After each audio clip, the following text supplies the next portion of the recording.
What happened with Safwan? Safwan wanted to commit suicide, and he actually travelled to the shore in order to plunge himself into the sea.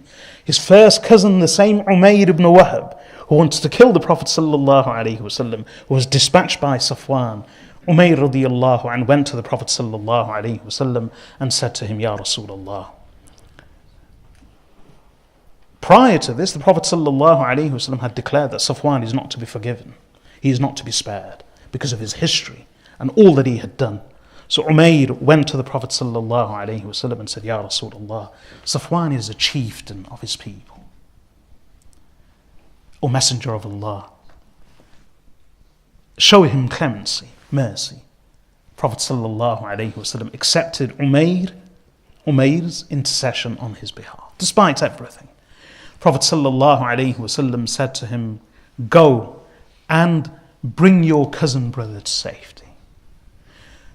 So Umayr radiyallahu anhu said to the Prophet ﷺ, give me some proof, O Messenger of Allah.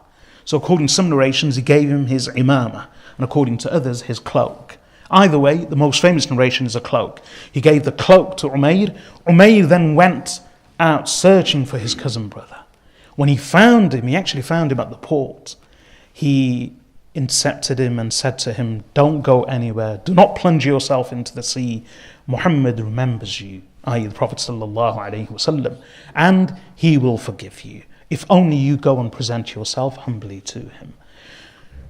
He said, what proof do you have, Umayr, that he will honour that? Umayr radiyallahu anhu showed him the cloak, and he said, this is a cloak of Rasulullah sallallahu alayhi wasallam. Imagine, he was about to commit suicide. He turned back, went with his cousin brother Umayr. The Prophet ﷺ received him with honor. Not just in a gentle, noble way and in a compassionate way. He received him with honor. And after receiving him with honor, imagine this. Safwan refused to believe immediately. He said to him, O Muhammad, give me some time. Give me 2 months for me to reflect and to observe. The Prophet ﷺ said 4 months.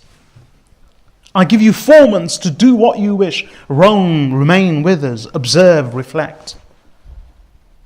And then Safwan actually stayed with the Prophet ﷺ after the conquest of Makkah without embracing Islam. This is important, without embracing Islam. And what did I say earlier on? He was extremely rich. They said he had hoards of gold. Safwan, independently of his father, they were both rich. The Prophet ﷺ, whilst he was a non-Muslim, he actually gave him wealth. He gave him wealth. They both passed by a valley where there were the spoils of Hunayn.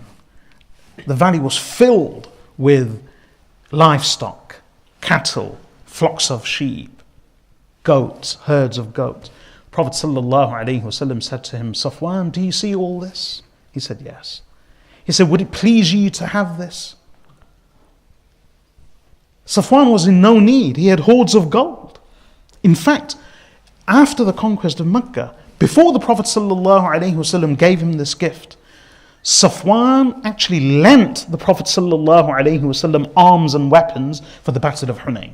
That's how rich he was. The Prophet ﷺ borrowed arms and weapons and armor for the Battle of Hunayn, even though he wasn't a Muslim.